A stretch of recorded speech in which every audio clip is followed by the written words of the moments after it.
With NFL training camp set to open next Tuesday, there's still a handful of key, rugged, amazing NFL veterans that are still without teams, notably former and future Viking star edge rusher Everson Griffen. Now, there's been some talk about Everson, rumors about him joining a couple of teams this offseason, but we've been told that Everson basically has three options on the table, and we'll go through those options today. So option numero uno, returning to the Vikings. We've said on here that I would certainly be open to it. I don't think that it would necessarily cost a lot. I think it would probably be in about the $5, $6, maybe even $7 million range. Probably some incentives thrown in there. Vikings currently have $12.268 million in cap space, so they could certainly make it work. Now, if they do bring Everson back, I don't think it should impede the development of Afadio Denebo, as well as the potential rotational use of guys like James Lynch, DJ Wanham coming in as well. But I think Everson certainly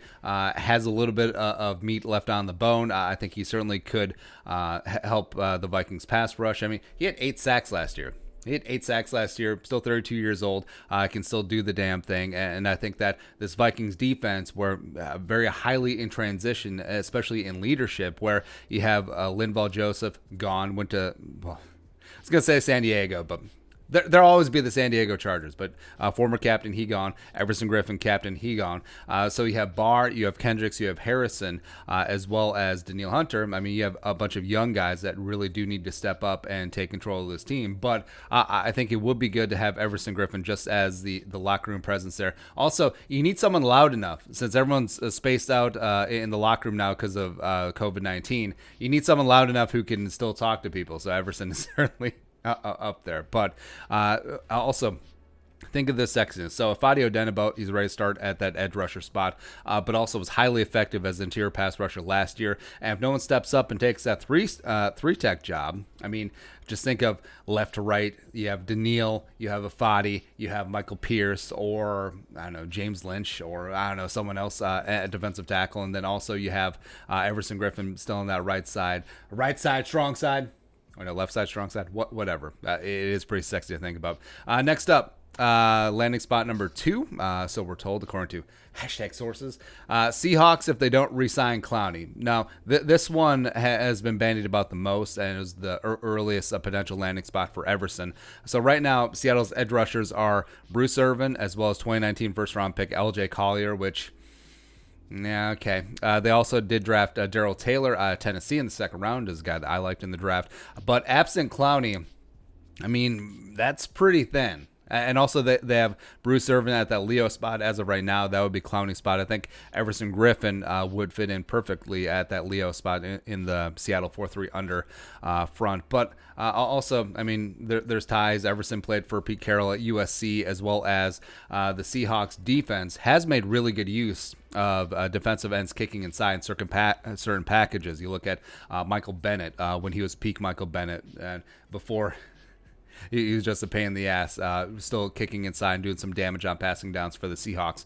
I think Everson could potentially fill that role, as well as being an every down player out in Seattle. I mean, he's certainly got ample opportunity if he gets there, but I do think that it is potentially likely that Clowney and the Seahawks get back together. I think it would make the most sense for both sides.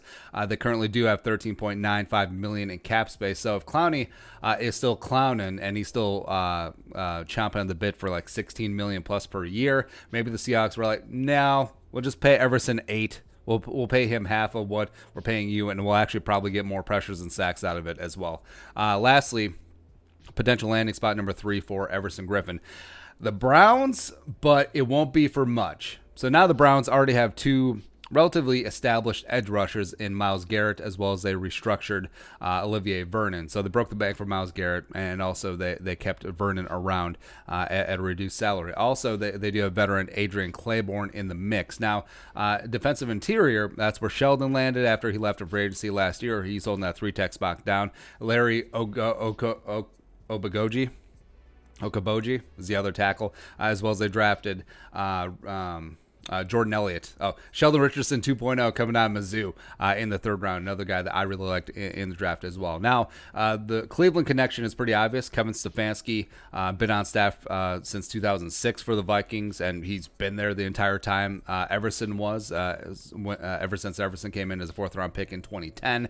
So obviously very familiar with Everson. I think he could trust him. I think he could come in, provide a little bit of leadership on that defense. As well as the Browns have $38.075 million in cap space, which is just absolutely ridiculous. But we've been told that they don't want to pay too much. If they do bring in Everson, it will be on a lower deal, potentially $4 to $5 million, as he would be a more rotational piece, more of a situational player, as well as the Browns are looking towards the future, potentially having to extend Baker Mayfield, as well as freeing up some cap space, because rolling over cap space going to be very important in 2021, potentially 2022, because of the impact from coronavirus. But they do lead the league in cap space, so maybe they do see something working out.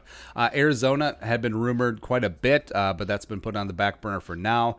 And it does make sense. Everson is from Arizona. It's obviously home for him. Cardinals will love an edge rushing force opposite of Chandler Jones, but also Arizona does play 3-4 base, so that would be Everson's first time playing that 5-tech at the 3-4 defensive end or a stand-up outside linebacker in his NFL career. So, it does make sense on paper. I don't know if stylistically at his age is going to be learning new tricks. So, I don't know, TBD. I still think that the betting favorite right now is still him getting back together with the Vikings. I think that it makes sense. I think that he could...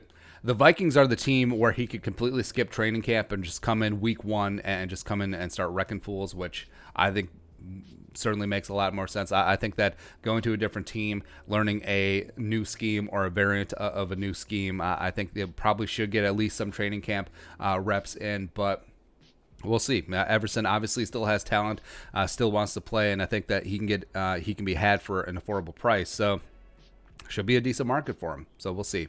Your thoughts. Everson Griffen's potential landing spots. Let us know in the comment section below. Subscribe for daily Vikings takes. You want to support the work, pull us up on the Venmo. But until next time, Skull, production value.